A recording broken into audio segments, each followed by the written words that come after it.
Bonjour et bienvenue dans cette dernière session de la formation Walk in Love. Je vous encourage à commander le livre, à vous le procurer, puisque dans le livre, il y a beaucoup de choses que je n'ai pas pu dire dans cette formation. Et aujourd'hui, je vais vous parler de ce baptême d'amour qui a complètement transformé ma vie. Et je crois que non seulement le Seigneur a voulu me baptiser, mais je crois qu'il veut vous baptiser vous aussi dans son amour, afin que vous soyez complètement transformés par l'amour de Dieu. Et c'était un peu la prière de l'apôtre Paul dans le livre d'Éphésiens, chapitre 3. Il dit « Je prie que vous soyez enracinés et fondés dans l'amour pour être capables de comprendre avec tous les saints quelle est la largeur, la longueur, la profondeur et la hauteur de l'amour de Dieu et de connaître cet amour qui surpasse toute connaissance afin que vous soyez remplis de toute la plénitude de Dieu. » Et c'est ma prière pour vous, c'est qu'à la sortie, à la fin de cette formation, vous puissiez expérimenter un baptême nouveau. Et je crois que plusieurs parmi vous, vous avez déjà commencé à expérimenter des choses nouvelles avec Dieu. Peut-être certains, vous avez déjà été baptisés par son amour. Je veux donc vous raconter un peu cette expérience qui a été la mienne, ce baptême d'amour qui m'a profondément changé. Le samedi 25 février 2017, je préparais une prédication que je devais apporter à mon église le lendemain. 2 semaines plus tôt, Dieu m'avait dit à propos de l'église, ils m'ont oublié. J'ai dit au Seigneur, mais comment est-il possible que l'église puisse t'avoir oublié? Avec le ministère que Dieu m'a donné, qui est un ministère, entre autres, un ministère prophétique, Dieu m'avait souvent donné des messages forts, des messages un peu radicaux, des messages tranchants. Et pour la première fois, depuis de nombreuses années, avant de pouvoir, pendant que je me préparais, j'ai décidé d'écouter la prédication d'un serviteur de Dieu et même de 2 serviteurs de Dieu. Ça m'était arrivé une seule fois, quand j'avais 19 ans. Mon pasteur m'avait proposé de prêcher un message à l'église un mardi soir et j'avais écouté un message à l'époque d'un serviteur de Dieu. Et en 2017, c'était la 2e fois que j'écoutais une prédication pour me préparer à prêcher un message. Et alors j'ai écouté la prédication d'un ministère américain qui avait été traduit en français. C'était un ministère dur, c'était un ministère prophétique, c'était un ministère tranchant. Et j'étais là avec, entre guillemets, un zèle amer. Et je ressentais vraiment cet esprit prophétique, cet esprit du zèle amer. Et j'ai alors préparé mon message. Et le lendemain, alors que le culte était commencé, il y a eu un temps de louange et vers 11h, je me suis rendu avec ma Bible, mon iPad en main, derrière le pupitre. C'était le dimanche 26 février. Et j'ai donné un message avec des phrases telles que « La plupart d'entre nous sont froids et tièdes et cela ne nous dérange pas trop, pas assez en tout cas pour changer et revenir à Dieu. Notre consécration n'est pas notre meilleure et si elle n'est pas notre meilleure, c'est que nous nous sommes refroidis. » Je disais, je vois peu de pères qui prient, peu de pasteurs qui prient, peu de chrétiens qui pleurent et qui gémissent devant Dieu. Je vois beaucoup de réunions superficielles, de rendez-vous superficiels, de vie superficielle. Et à force de ne pas veiller, on se laisse aller, on oublie notre communion avec Dieu, on se refroidit et on devient inutile et prêt à être coupé. Je disais, beaucoup de chrétiens se félicitent de leur pasteur, de leur belle église. Ils trouvent peu de Dieu et ils sont contents si on a bien chanté, si la réunion a été cool et à la mode. Alors ça va, mais qui va crier vers Dieu pour lui demander où il se cache? Je crois que Dieu se cache parfois de l'église parce que l'église s'est elle-même cachée de lui pour courir après des choses de rien. Je disais, on doit se repentir d'écouter 4 heures de prédication, tandis qu'on n'a même pas passé 4 minutes à prier. Je disais, on veut être grand, on veut être quelqu'un, mais Dieu ne t'appelle pas à être quelqu'un. Quel est ce mensonge venu tout droit de l'enfer qui dit que nous devons être des grands dans ce monde? Et je continuais ici et là à parler de choses semblables. Je disais, on a toujours le temps de s'asseoir un peu, de regarder la télé ou d'aller faire un tour, mais on n'a jamais le temps pour aller prier. Je disais, l'église s'endort. J'entends, oh, moi, je ne parle pas de Jésus, mais je montre Jésus par mes actes. Et les bouddhistes et les musulmans le font aussi. Et je disais, les unes après les autres, des phrases comme ça qui m'étaient inspirées. Il y avait véritablement une inspiration. Il y avait vraiment des choses qui étaient réelles, mais le problème était le fond. Le fond, et bien sûr, à cause de cela, la forme de ce message. Et je suis persuadé que les 2 prédicateurs, puisque j'en avais écouté 2, les deux prédicateurs que j'avais écoutés auraient été vraiment très fiers de moi. Ils auraient dit « Waouh, ça c'est vraiment un message prophétique, c'est un message qui est fort, c'est un message de repentance, c'est le message d'aujourd'hui, c'est le message de la dernière heure, c'est le message que nous avons besoin d'entendre. » Et le problème, c'est que le cœur qui était derrière n'était pas celui de Dieu. Et nous pouvons prêcher un vrai message, mais s'il n'est pas inspiré par l'amour, il n'obtiendra pas de récompense. Et nous allons être jugés, frères et sœurs, sur le jugement que nous avons fait aux autres, que nous avons émis vers les autres, mais surtout sur l'amour. Notre jugement se fera sur l'amour que nous avons porté sur les autres. Et nos prédications et nos messages et ce que nous avons pu faire ici et là seront jugés sur l'amour que nous avons manifesté pour les autres. Et alors, à la fin de mes prédications, c'est une prédication forte, et j'ai commencé à me sentir mal. Rapidement, j'ai terminé, j'ai conclu, je ne voulais pas qu'il y ait de chant, j'ai dit au revoir aux gens et je voulais qu'ils aient encore ce froid glacial sur eux. Et j'ai pris ma Bible, mon iPad et j'ai été derrière le rideau et là tout à coup j'ai senti une tristesse dans l'esprit. Je savais que quelque chose n'allait pas. Et quelques semaines plus tôt, un frère m'avait écrit un message sur un papier pendant la louange. Et il m'avait dit, Dieu s'est servi d'un âne pour parler à un prophète et Dieu va te parler. Un peu de la même façon. Et ce sentiment, cette tristesse dans mon esprit a été l'âne que Dieu a utilisé pour me parler. Alors j'ai commencé vraiment à être profondément touché. Il m'était arrivé de prêcher des messages avec un peu ce zèle amer. Et cela arrivait de plus en plus. Dieu m'avait appelé au ministère prophétique pendant des années. J'avais refusé cet appel et depuis maintenant plusieurs mois, je l'avais accepté et je commençais à y entrer, mais j'y entrais de la mauvaise façon. Vous n'êtes peut-être pas appelé à être prophète, mais vous êtes appelé à servir le Seigneur. Et ce que je vais vous partager aujourd'hui, je crois, va vraiment vous aider. Et donc, j'étais là et avec ce sentiment de tristesse, cette profonde tristesse, et c'était plus qu'un sentiment, c'était le Saint-Esprit qui était là, qui a troublé mon cœur et je savais donc que quelque chose n'allait pas. J'ai contacté mon pasteur Joël, et je lui ai expliqué un peu ce que je vivais. Et il m'a expliqué que depuis 2 semaines, ou même depuis un bon moment, il ressentait le besoin de me parler par rapport justement à ça. Et je lui expliquais moi-même que j'avais ressenti le besoin de plus de douceur. Je sentais que Dieu m'appelait dans mon cœur, dans ma vie personnelle et dans le ministère, à plus de douceur, à plus d'amour.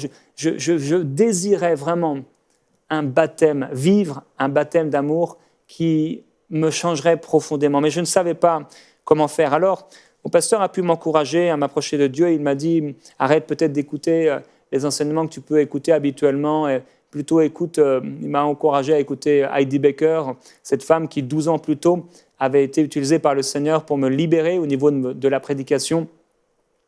Le Saint-Esprit l'avait utilisée pour me toucher profondément. Et j'ai écouté 2-3 messages d'elle. Il m'a donné 3-4 versets simplement, sans les commenter.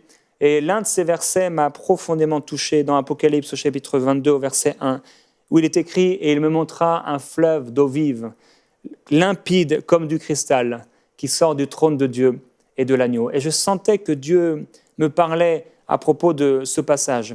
Et il m'a également dit « Laisse ton Père te parler, parce que ton Père a beaucoup de choses à te dire et à te révéler. » Alors cette semaine-là, pendant 2-3 jours, j'ai vraiment passé du temps avec le Seigneur, à sonder mon cœur, et j'ai commencé à faire des songes. J'ai fait 2 songes.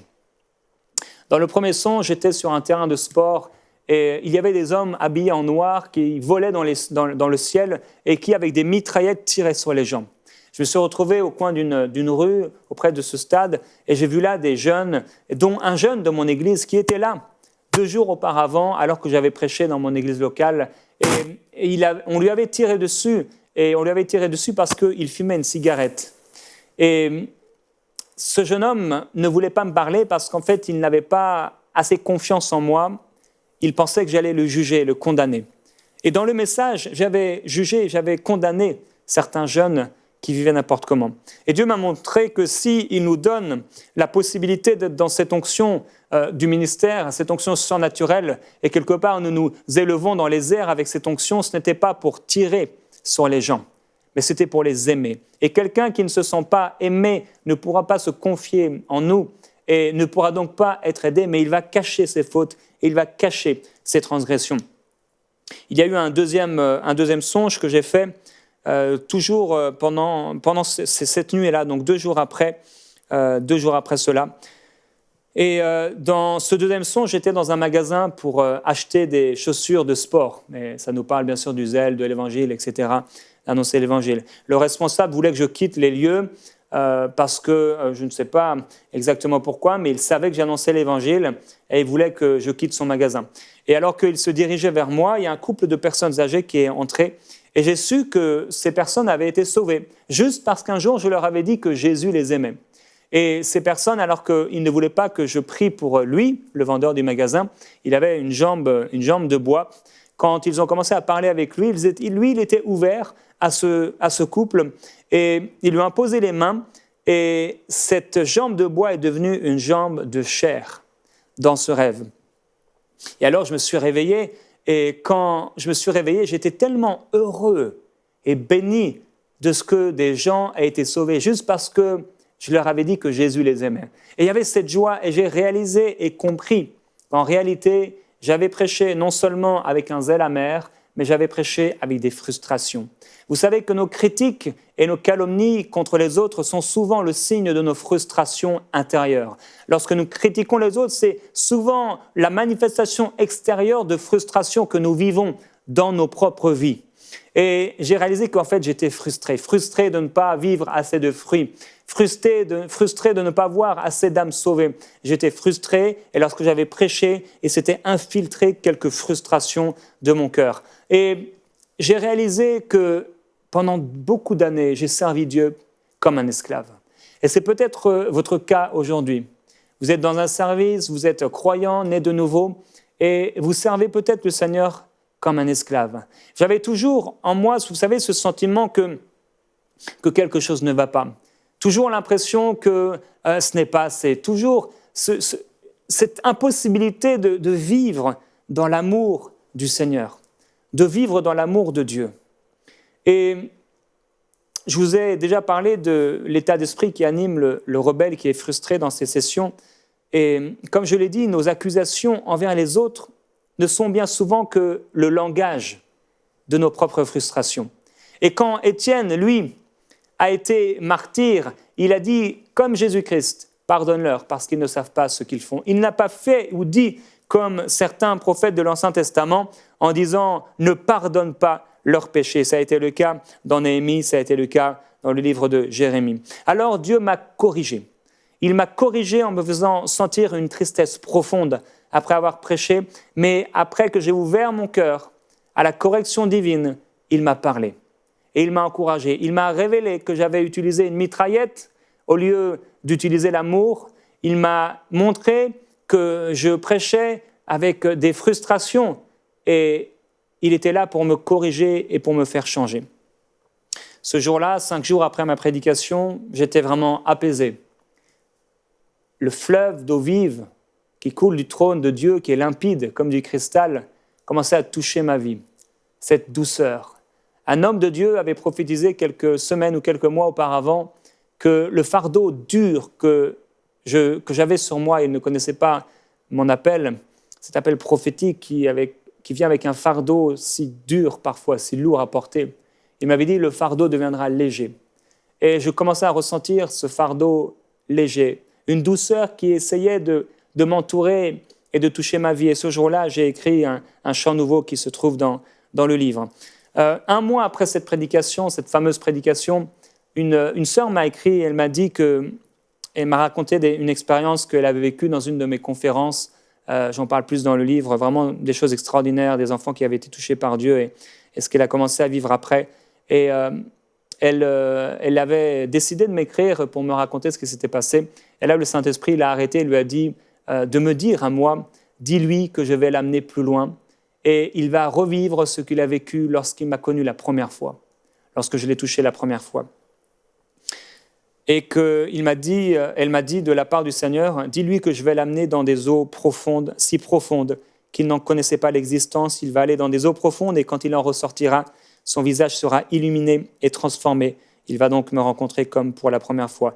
Elle était là, me répétant ce que m'avait dit le pasteur Joël. Dieu veut t'amener beaucoup plus loin dans ton appel prophétique et il y a des dimensions que tu as encore à découvrir. Alors, 8 jours plus tard, cette parole, on était le lundi 3 avril, je me trouvais dans les bureaux de MCI à quelques mètres d'ici et nous étions là en prière avec l'équipe.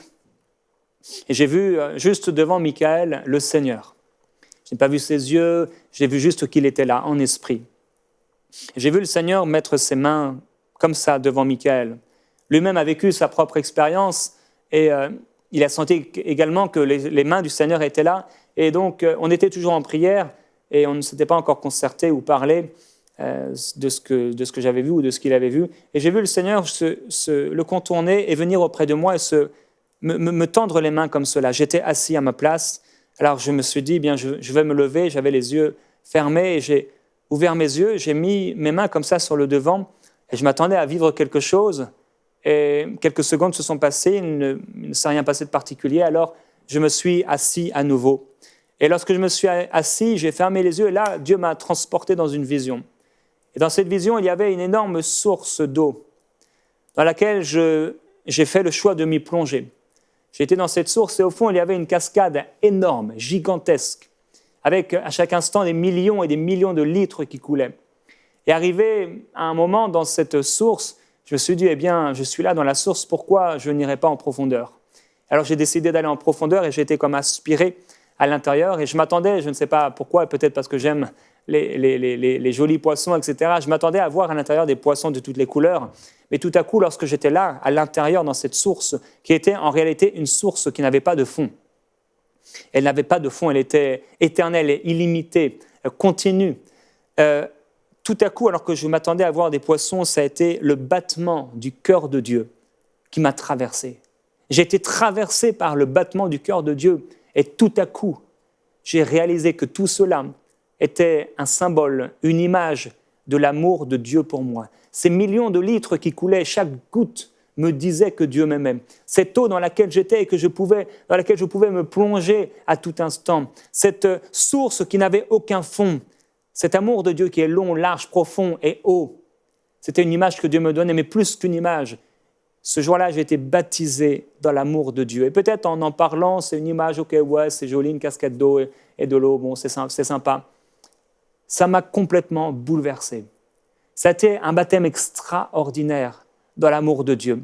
La vision s'est arrêtée et là, j'ai commencé à vouloir partager après la prière ce que j'ai vécu et je me suis mis à pleurer et j'ai déclaré cette parole. Maintenant, je pourrais servir Dieu, je pourrais prêcher et je pourrais le faire aussi en riant. Ça avait été tellement difficile, ça avait été tellement dur pendant des années dans cette formation dont j'ai parlé, cette formation du serviteur de Dieu.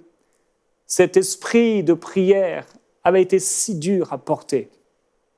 J'avais besoin d'être baptisé dans son amour. J'avais besoin de faire cette expérience. Et à cause de ce ministère, de cet appel particulier aussi, de prophète, j'ai pris la décision, Seigneur, je ne veux pas être un prophète de la loi, je veux être un prophète de l'amour. C'est ce que j'ai écrit ce jour-là à mon pasteur. J'ai dit, je fais le choix de ne pas être un prophète de la loi, mais d'être un prophète de l'amour. Dans Ésaïe, au chapitre 55, le Seigneur dit, vous tous qui avez soif, venez vers l'eau, même celui qui n'a pas d'argent. Venez acheter, manger, venez acheter du vin et du lait sans argent, sans rien payer. Pourquoi dépensez-vous de l'argent pour ce qui ne nourrit pas? Pourquoi travaillez-vous pour ce qui ne rassasie pas? Écoutez-moi vraiment, et vous mangerez ce qui est bon. Vous savourerez des plats succulents. Tendez l'oreille et venez à moi. Écoutez donc, et vous vivrez, car je conclurai avec vous une alliance éternelle, celle que dans ma bienveillance, j'ai promise à David. Cette fille avait prophétisé, elle avait dit de la part du Seigneur, il me rencontrera comme la première fois. Et cette première fois, ce n'était pas quand j'ai connu Dieu très tôt, à 7 ans, mais quand je suis revenu à lui le 1er janvier 2000, j'ai oublié la date maintenant, mais ce 1er janvier 2003, ou lorsque j'étais revenu à Dieu quelques mois plus tôt, j'étais là dans ma voiture et j'ai déjà raconté cette expérience plusieurs fois. Cet amour de Dieu est venu sur moi alors que je disais, Seigneur, je crois en toi bien sûr, et je vis pour toi, mais cette fois-ci, je veux te donner tout, prends tout, Seigneur. Et cet amour s'est manifesté, j'ai comme vu Dieu descendre dans ma voiture Et je me suis mis à pleurer, à pleurer, à pleurer. C'était mon premier baptême d'amour et ça m'a complètement transformé. Au bout d'un moment, c'est comme si Dieu était remonté. J'ai vu comme la forme de Dieu, c'est dur à expliquer, mais il avait laissé quelque chose en moi, ou plutôt quelqu'un en moi. Et ça m'a bouleversé. Je me rappelle que lorsque je suis entré dans ma chambre ce jour-là, j'ai senti une odeur, l'odeur du jardin de Dieu. C'était extraordinaire. La présence de Dieu était tellement forte que j'avais l'impression que Jésus pouvait entrer à tout moment. En fait, il était déjà là. Et cette expérience a bouleversé ma vie, au point de ressentir la présence de Dieu d'une manière tout à fait nouvelle dans ma vie personnelle. Il ne s'était pas trompé, il n'avait pas menti. Je l'ai rencontré comme le premier jour. Alors, je crois que des fois, on se contente d'une cuillère à soupe de son amour, de sa vie, alors que l'assiette qu'il nous offre, elle est énorme. Parfois, on se met en colère parce que quelqu'un a écrasé un champignon géant, alors que la forêt de Dieu en est pleine. On s'imagine que notre capacité à courir vite viendra de nos belles chaussures de sport. On s'épuise à force d'utiliser une pompe, un vieux système dangereux et inefficace pour faire avancer le bateau de notre vie, alors que le bateau est en train de prendre l'eau et que Dieu l'a pourvu d'une gigantesque voile. Ce jour-là, Dieu m'a baptisé dans son amour et j'ai été transformé. 20 jours après mon baptême d'amour, j'ai fait un rêve et je crois qu'il est pour vous. Dans ce rêve, j'étais dans un entrepôt comme souterrain, dans lequel beaucoup de gens étaient en train avec des massues, de casser des roches pour en faire des petits cailloux. Les gens étaient là en train de casser des roches. L'un d'eux a reçu un coup dans son dos et je pouvais même ressentir cela. Et j'ai vu, alors que les gens étaient là comme des esclaves, en train de casser des roches, comme on peut voir certains enfants dans certains pays, il y avait un homme qui était sur ma gauche, un homme blanc, et qui lui était en train de casser des roches, mais il était tellement musclé qu'il s'était habitué.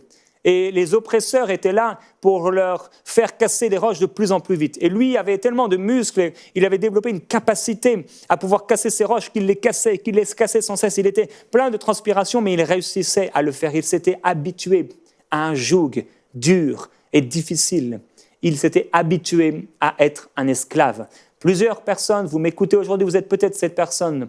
Vous vous êtes habitué, vous avez servi Dieu comme un esclave. Vous servez aujourd'hui le Seigneur comme un esclave. Vous n'êtes plus dans ce premier amour et cette passion pour Dieu. Vous ne ressentez plus l'amour de Dieu et vous servez le Seigneur comme un esclave. Vous avez toujours l'impression que Dieu a quelque chose contre vous. Vous ne pouvez pas peut-être même le doigt dessus, mais vous sentez que quelque chose ne va pas. Et peut-être vous avez développé, comme cet esclave, des muscles. Peut-être vous avez développé à l'intérieur de vous un caractère fort contre les gens, parce que peut-être on est dur avec vous, peut-être on a dit des mauvaises choses, et vous avez développé un caractère qui est dur. Vous êtes fait une carapace, mais le problème de cette carapace, c'est que maintenant Dieu ne peut plus toucher votre cœur. C'est que vous ne pouvez plus vous-même être touché par Dieu et laisser couler, déborder de votre cœur l'amour pour les autres. Dieu veut aller et il veut briser cette carapace que vous êtes faite. Il veut maintenant vous toucher, il veut vous libérer de cet esclavage. Le Seigneur a quelque chose de bon et j'aimerais vous dire de sa part, il veut vous baptiser dans son amour. Il veut vous toucher par son amour.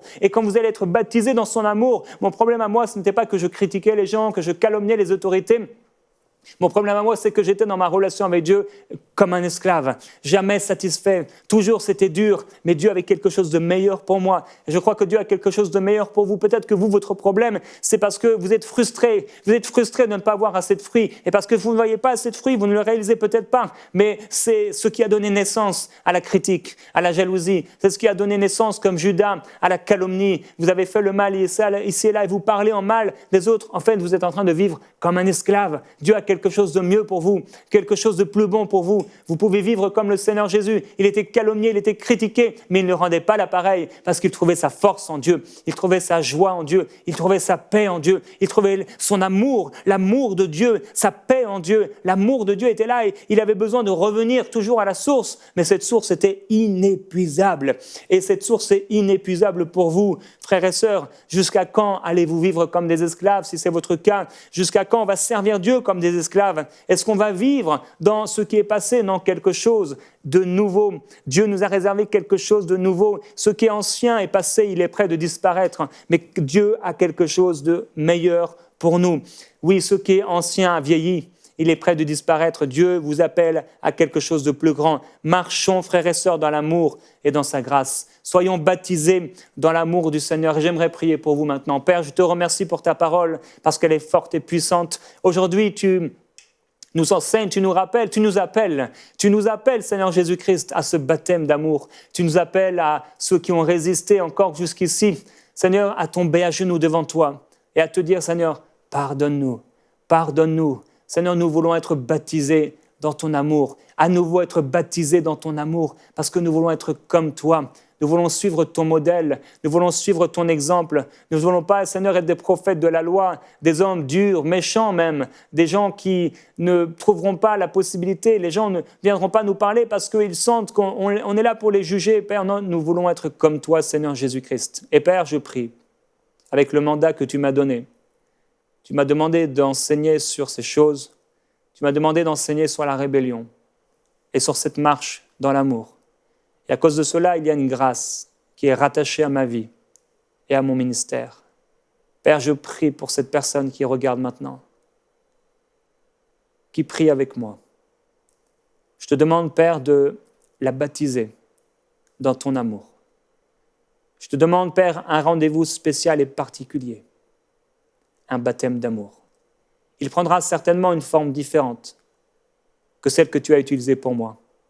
Mais je prie, Père, cette prière de l'apôtre Paul, qu'elle puisse connaître la longueur, la largeur, la hauteur, la profondeur de ton amour, au point d'être complètement immergé, fondé, établi, transformé par ton amour. Père, je prie cela au nom de Jésus-Christ, car c'est ta volonté. Gloire à Jésus-Christ. Je crois que le meilleur est à venir et que le Seigneur va vous toucher. Et si vous avez un témoignage à me partager, vous pourrez m'écrire à témoignage@inébranlable.com. Et j'ai dans ce premier livre beaucoup parlé, et c'est pourquoi il est écrit ici tome 1 pour tous les chrétiens, j'ai beaucoup parlé de l'attitude des chrétiens par rapport aux autorités spirituelles. J'ai beaucoup parlé de la rébellion du croyant par rapport à son pasteur. Mais il y a un deuxième livre, Walk in Love, qui arrive, et je suis en train de l'écrire, il sera bientôt terminé. Et dans ce livre, je vous parlerai de la façon dont on doit réagir en tant qu'autorité spirituelle face à une personne rebelle. Mais je mettrai également en garde les pasteurs et les dirigeants d'église à ne pas être eux-mêmes des vecteurs de ceux qui encouragent la rébellion. Alors je vous donne rendez-vous, frères et sœurs, très bientôt pour le tome 2 de Walk in Love et pour la formation de Walk in Love. Jusqu'ici, je vais terminer avec cette parole de l'apôtre Jacques au chapitre 5 au verset 9. « Ne vous plaignez pas les uns des autres, frères et sœurs, afin de ne pas être jugés. Voici, le juge est à la porte. » Je vous bénis au nom de Jésus-Christ, dans son amour, je vous aime, soyez baptisés en lui. À très bientôt, frères et sœurs, vous êtes bénis en lui, marchez dans son amour.